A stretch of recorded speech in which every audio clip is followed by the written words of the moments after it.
Hi everyone, welcome to NIDO America's AGM Annual General Meeting live in New York in the Big Apple, y'all. And shout out to the New York chapter, the President Bobby and his team for hosting us, and also our BOD and our BOT Chairman, Tope Inson and Dr. Shepong. I wish you all a successful AGM. Now the mission of NIDO is quite simple. First and foremost, we want to work together as Nigerians where we be, to be able to lift ourselves up and become better. That's the first mission. And when I became president of the country, people were talking about sinking all in Nigeria and I said, no. Let us get our hearts right here first. When we get our hearts right in Calgary,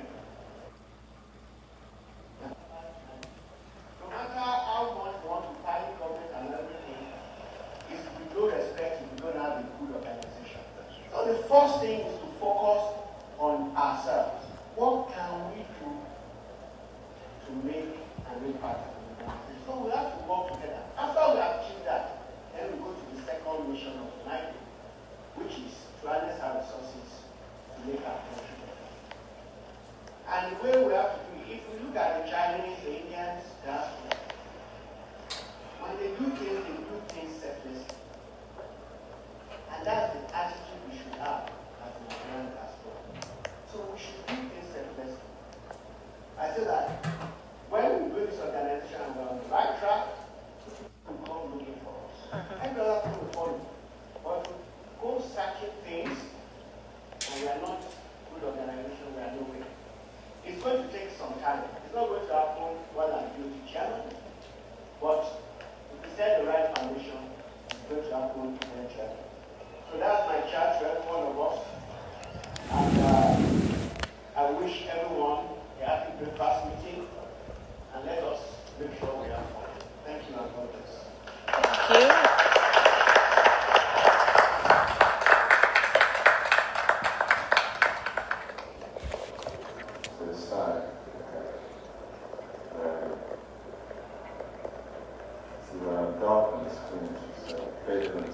I think this screen really is more for those on cyberspace, correct? Yeah. Okay. And then that one is just for us, so this is the one that's most important.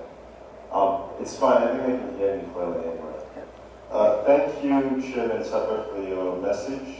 And I want to, I'm waiting for the CP model. What I want to do is, I want to acknowledge two local legislators. One legislator and one commissioner. They've been here and they were here on time. Not only were they here on time, but they were actually also helping to set up.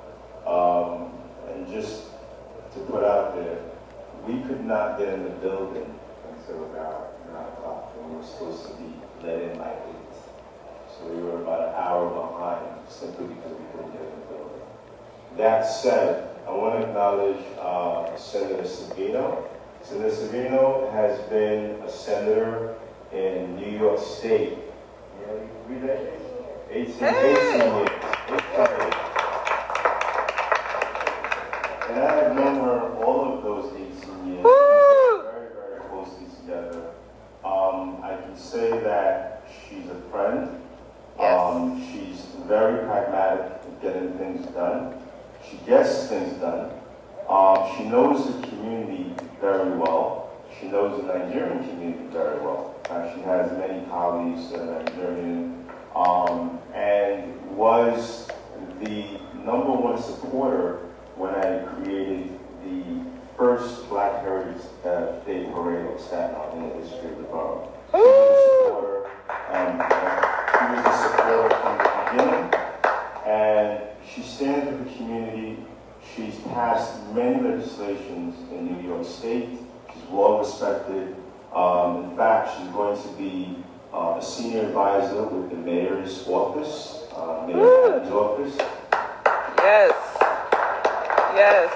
And for the legislative breakfast, we wanted someone who could speak to how we can be more involved social politically. Yes. Because while we're here in America, if we remain in silos, the issues that we care most about, our personal issues, will not be addressed in the way that we feel they should. So it's critically important that we get involved politically, even though we're a non-profit and we should be apolitical. But nevertheless, we have to play a role in our local government. And what she's going to share with us can be applied all over the world. It's just how to engage your government and how to participate as an immigrant community. So without further ado, my good friend, Senator Diane Savino.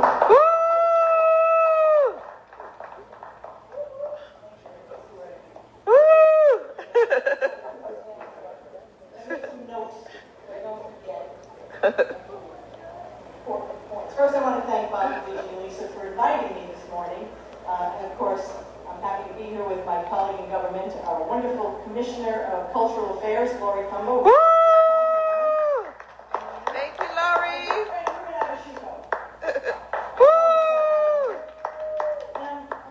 I'm very touched to be invited to present and speak to you this morning.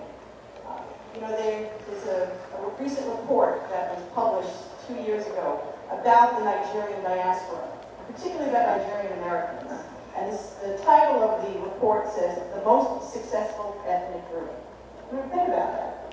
The Nigerian, immigration to America started roughly in the 1980s.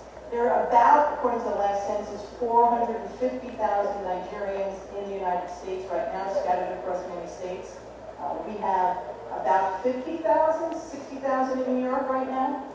And here's some interesting stats of this ethnic group.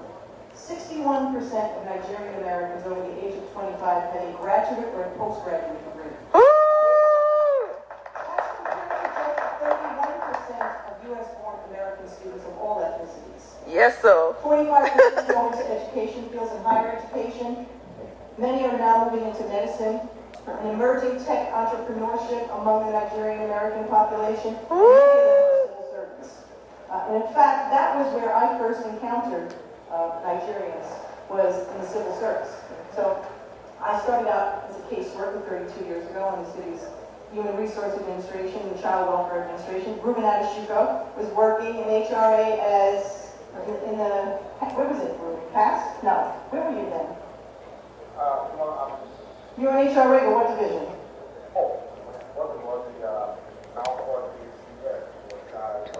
Right. You started in Child Welfare too? See where we started together. But Ruben and I both became very engaged in our union for a variety of reasons. We became union activists, and eventually we worked our way to a job that represented workers in contract violations and, most importantly, disciplinary cases. We had a growing, small but growing Nigerian population amongst our membership of social service employee workers, largely because one of the entry-level points for a job in HRA or in the shelter system or in child welfare was you had to have a bachelor's degree. And overwhelmingly, Nigerian immigrants were well educated. Many of them had postgraduate degrees already. And so they came to the city with the educational requirements met, and they joined the city workforce, working in child welfare, working in HRA, working in the shelter system. And the funny thing about Nigerian workers, they managed to be in two places at one time, because most of them had two jobs. Yep. They would work, Yes. they would work in one city agency in the daytime, and they'd work in the shelter system or the hospital system at night. At night. And why did I raise that point? Fact. It became a problem. Yes. So we had a change in administration in mid-90s. We elected a new mayor in the city, Rudy Giuliani. And he decided that he was going to start to crack down on what they viewed as time and need issues.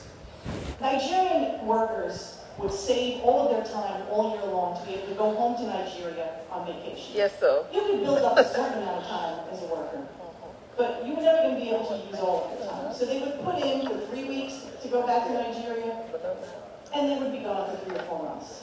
But that had never been an issue. No administration had ever taken this on as a problem for workers. They would just change their status from approved leave with pay to leave without pay. And when they came home, they'd show up personnel, they'd get processed, and if they were lucky, they went back to the location they worked in. And if not, they'd wind up in a new office. But nobody ever took any action against it. Also, you can't be in 2 jobs at the same time. which means if you're clocking out at 4 o'clock in the shelter system, you can't be clocking in at 4 o'clock at Elmhurst Hospital, which means somebody's helping you, right? Yes. You're not supposed to do that. But nobody ever enforced this. So all of a sudden, the new mayor said, we're going to put a stop to that. And they started bringing workers up on disciplinary charges. And this had a disproportionate effect. Ruben's shaking his head. How many cases did we do? Oh, a disproportionate effect on the Nigerian workers. And they would wind up then having a disciplinary in their record for either being away too long, even though many of them had exemplary work histories, their annual evaluations were above standards, you had this break in service and a disciplinary record. Why is this relevant? Well, I don't need to tell you all that Nigerians in general can be the subject of discrimination. Yes. The most recent president before Joe Biden, who occupied the White House, actually had the audacity to say that once Nigerians see America, they'll never want to go back to their huts. That was a quote from the President of the United States, which shows that he knows nothing about Nigerians. He knows nothing about where you come from. He knows nothing about your education level. He knows nothing about the fact that you are all over the world, represented in the highest fields of medicine, education, and as I said earlier, the entrepreneurs in the tech industry. But all things are as they were then. In 1999, that same mayor who's decided to prosecute Nigerians especially for being late and having the audacity to work 2 jobs, we were going through a change in the child welfare system. The mayor wanted to create a new agency to solve the problems in the child welfare system. That's what we do in the city, change it. We create a new agency, requiring everybody who worked in that agency to now apply for a job in this new agency. And of the 345 Nigerian caseworkers who had exemplary records, who had never had any issue other than potentially this kind of leave, suddenly were no longer qualified to work in this new agency. Wow. Because the new administration didn't want them, because they felt that there was, we've all heard the term in social work, cultural competency. Well, that Nigerians couldn't identify with the clients that they were servicing. Because they had a different ideology about parenting, about what's a neglectful home, what's allowed and what's not. It's the most outrageous thing. And so our reunion, Ruben and I were working there, representing workers. We decided to sue the administration on behalf of the workers who had been discriminated. Yes. So I would say, we won most of it. But it was an opportunity for Nigerian workers in our membership, which had not really engaged that much with the union, unless of course they needed us, to begin to develop their own caucus and their own chapter. Out of that experience, we had the first African Heritage Month, down at DC 37, they created their own chapter, organizing workers, getting more engaged in the union. Because the union became the place where they had commonality and that someone would help them or represent them. It's the exact same thing in politics. Yes. So if you look in communities where you have a large number of Nigerian Americans, they're not very engaged in politics, but you need to be engaged in politics. I know you're all busy, you're working, so as I said, you've got 2 jobs. I read somewhere that you've never seen anybody hustle till you met a Nigerian American. So many people feel like I'm too busy. I'm making sure my kids are getting to school and getting a higher education. I'm making sure that I have the money to buy that next house and improve my conditions. But you got to get involved locally at the government, at the local government level. Whether it's the community board to find out how decisions are being made about what's planted in your community, what's developed in your community, what the schools will look like, to running for office. Bobby ran for office 2 years ago. Woo! I don't believe there's a Nigerian American elected in New York State. I could be wrong, but I don't believe there is. There's not. I would say it's well past time for that to happen. Yes. It happened in Jersey. He said, Jersey, yeah. but not in New York. Not in New York. And the way and to there's do more that is, in New York. again, get involved at the local level, at the lowest level of government, civic associations, community board, participate in campaigns. Ruben helped me run for office in 2004. He was like the assistant campaign manager. He's done it again recently for other candidates, including a young woman who's running to replace me. That's how you do it. When you find out what your elected officials think, Yes. and they prepared to say something as idiotic as Donald Trump said about you. And if they are, then you need to replace them. And you need to take your place at the table. There's an old saying in the labor movement, if you're not at the table, you're on the menu. Yes. Yes. You don't want to be on the menu. You want to have a seat at the table. You want to help shape policy. And you want to be there at the entry level to the highest level. And the way you do that is supporting organizations like this one, and supporting people like Bobby Ditchie, who's helped making it happen in the chapters in New Jersey and Chicago and all over the country and Washington, D.C. And I'm happy to be here to be able to present a certificate to my good friend Bobby on behalf of the work that he has done. Yes. He continues to do. Yes, sir. Woo! Congratulations. Congratulations. Let me just say this. I think the members should come out because this doesn't. Everything that we do in New York wise does not happen without the members. So Honorable Joanne, Honorable Wallen, who's my rep. Represent. Of course, Ruben, Honorable Ruben. Yes. Honorable Jennifer, who's on the camera.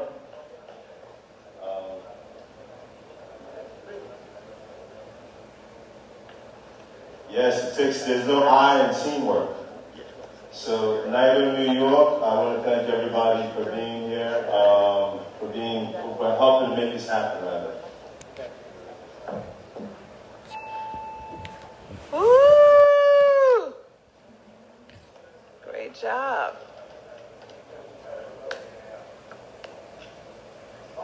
Congrats. Thanks to the chapter.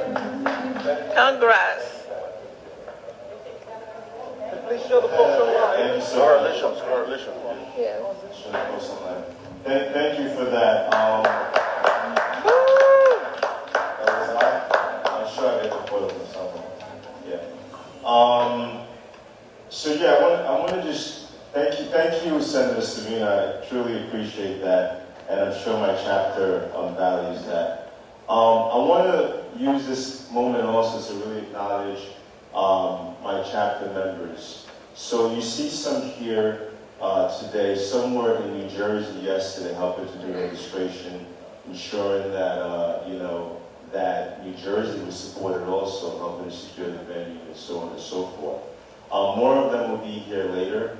As you all know, this is Labor Day weekend, which is one of the busiest weekend in New York, in America, but in New York particularly. Yes. So you'll see more of them later. And I want to just reiterate, in order to do good work, you really have to identify great talent. Yes, so. So with great talent, all things are possible. Putting the AGM together has been challenging. The chair knows about some of the challenges because we've been talking around the clock. Honorable Saheed has been amazing in terms of providing support, tech support, and it really takes a collective effort to make things happen, right? So there's you have the program in front of you, so you know that there's more to come. I think, and I'm kind of buying time to see the CGs. Is the CG on yet? All right. And we're remixing the schedule a little bit because of, folks who are logging in different portions. To be welcome and welcoming all of you today. This was really a labor of love, this conference today. As you can see, everybody rolled up their sleeves to make it happen. And that's really the way it should be. This is a monumental, but also an extraordinary task of uniting those throughout the diaspora, throughout the entire world. Making sure that there's a united vision that we all share. And this is really powerful for those of us of African American descent that are right here in New York City to be a part of your diaspora, because it's really one diaspora together. Yes. We are really uniting across so many different diasporas, because when we recognize our commonalities of Africa, there's so much more that we can do together. So as the Commissioner of the New York City Department of Cultural Affairs, I was appointed by Mayor Eric Adams, and it was really an exciting campaign that really united so many of our people throughout the African diaspora. And it was exciting to work on that campaign. And I remember when I had early on endorsed now Mayor Eric Adams, soon after Senator Diana Savino was on the campaign trail. And as we talk so often in politics about who you're in a foxhole with, I was so honored to be in a foxhole with Senator Diane. Yes, sir.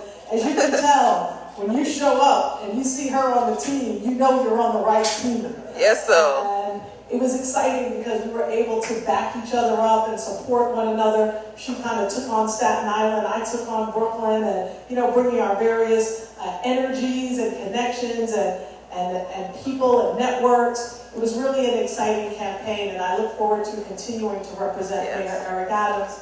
But I have to take a little bit of a selfish portion of this discussion today. So I'm the Commissioner of Cultural Affairs. But before being Commissioner of Cultural Affairs, I was a city council member under Mayor Bill de Blasio and working with Speaker Corey Johnson. But before that, for the 15 years prior to that, I founded the Museum of Contemporary African Diaspora and Art. Yes. And the reason why I did that was because I'm an African American woman, but I was raised in an all-Caribbean neighborhood in East Flatbush in Brooklyn. So I always felt a little bit out of place because I wasn't Caribbean, but I was African American, and people would always ask me if I was Jamaican or Trinidadian, or every Labor Day parade, which is coming up this weekend, I would kind of pick a flag that I was going to say I was from that weekend. Yes. But knowing that I was African, living in a Caribbean community, and being an African American woman, I wanted to create a museum, but I said, let's create a museum of the African diaspora that unites all of those different identities for everyone. And I say that to say, to now be appointed the Commissioner of the New York City Department of Cultural Affairs is a huge honor. Our budget in the city of New York is about, this year I was able to, I have to pat myself on the back for that, I was able to negotiate the largest investment in art and culture in New York City's history. It's about $500 million. Hey! $500 million investment in art and culture in the city of New York. Now, I reflect on that because in New York City, our cultural budget for many of our institutions, we fund about 1,200 institutions. But I will say with that, most of those organizations get funding from government, foundations, corporations, private donors, admissions, space rental, etc. The power behind art and culture in New York City is art and culture is the driver of New York City's economy. And as I see for this particular organization, it's really powerful that you have organized in this way, because having visited Nigeria, having visited Ghana recently, we see that what we are doing here in New York City, that investment in art and culture supports our museums, but what it also supports are our local businesses. People come to a museum, they want to eat at a restaurant, they want to go shopping, they're staying at a hotel, they want to make sure that they visit other parts of the city. So the arts support your retail economy, your Ubers, your cabs, your liveries, it supports your transportation, it supports your economy, it supports the tax base of this particular city. And I could see for this organization what I would love to see in visiting so many of the cultural institutions. So many of them are dependent on government exclusively. And when you're dependent on government exclusively, it's very difficult for your organizations to maintain at such a higher level. So I would hope that NIDO would be able to work with many of the cultural institutions throughout Nigeria to say, these are the cultural institutions that we want to wrap our arms around, that we want to give that added support to, that we want to fundraise for, that we want to host galas for, that we want to invest on an annual basis, that we want to have a membership committee that raises money on a regular basis. Because when we invest in Nigeria's cultural institutions, when we bring the talent that has been fostered throughout the diaspora back to Nigeria for exhibitions, for programs, for theaters, for performances, when we make those connections together and we support those cultural institutions, it's sometimes hard for government to make the decision between a school, a hospital, and a cultural institution. And guess what? Usually the cultural institution loses out, right? So it's important that we make those decisions to continue to push government to support arts and culture, but also on our own accord, we have to start to become that private sector that comes in and supports, not with a one-time gift, but a continuous gift, a returning gift, and to have all of those throughout the diaspora continue to support our cultural institutions because they so desperately need it.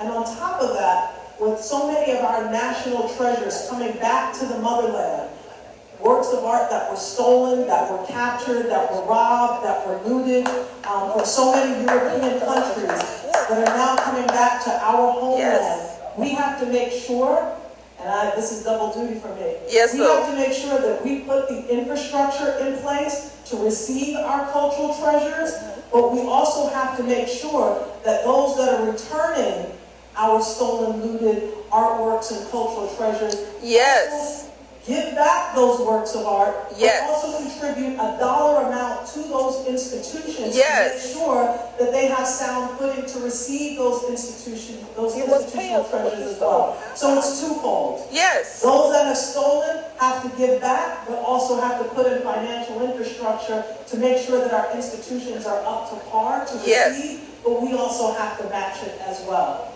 When we invest in cultural institutions in Nigeria, it will support our tourism industry. It will support our economy. It will support our local schools who will have institutions to learn their history and culture. It will support our tax base. It will support so many aspects. It will support our hotels. It will support our transportation. It is really the key to revitalizing and bringing that tourism dollar that we so desperately need in Nigeria and abroad. So I will conclude with those remarks. I had an amazing time in Nigeria and Ghana. We had a wonderful time. For me, as an African American, it's a dream come true. I say for so many African Americans, when we were forcibly taken from Africa throughout the diaspora, we were cursed. The only true way to break that curse is to return back to Africa. Continue to invest and explore and replenish. All African Americans should see that they have a home in Africa. This should be, I'm so envious of my Jewish brothers and sisters who go back and forth to Israel like they're going back and forth to New Jersey. It's just like we're going to Israel this weekend, we're going to Israel for Bar Mitzvah, we're going to Israel for this, we're going to Israel for Hanukkah. We need to see Africa in that same way. We need to break the cycle of it being too complicated of a process to go through. We need to just go back and forth. And that's really a part of what this organization can do. For so many of the African Americans said, come on, y'all got to come with us. Which would be such a joy and privilege to do that. So, thank you. I'm going to just open it up for general conversation. It's a question you can ask of Bobby, Senator Savino, Mr. Rubin, myself, so many to be welcome and welcoming all of you today. Thank you to the sponsor of my Wellness and Wahala podcast, Anchor. It's a great podcasting platform, and also NIDO Radio, Nigerians and Diaspora organization, radio 24/7 online radio, which also plays my Wellness and Wahala podcast show. So I'll leave you today with the song of the week. It's from Ada Ehi and Limobile. It's a Christian song that says, okay, everything is going to be okay. Bless up.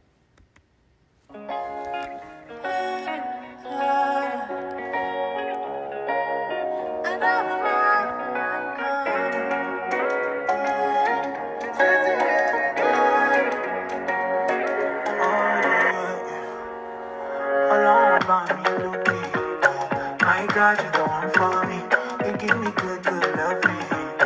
Nothing can compare to this. Oh God, you better see me, oh God. Oh God, you better see me, oh God. Bami, oh, bami. Bami, oh, bami. Oh, no, no.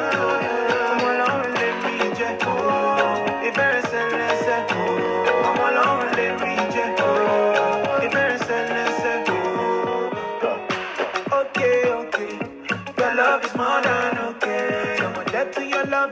is for sure.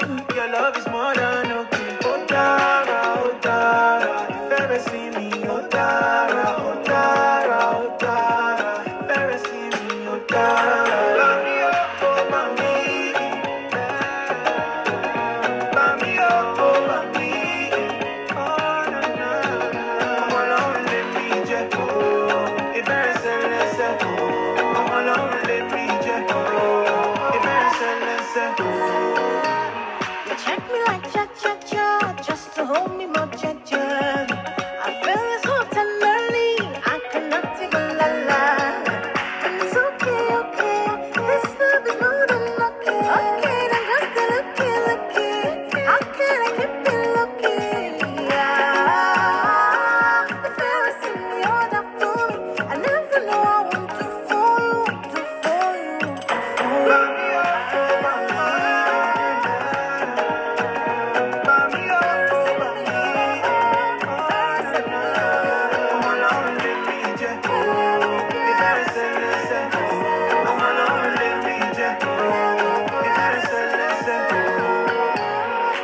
Okay, your love is more than okay.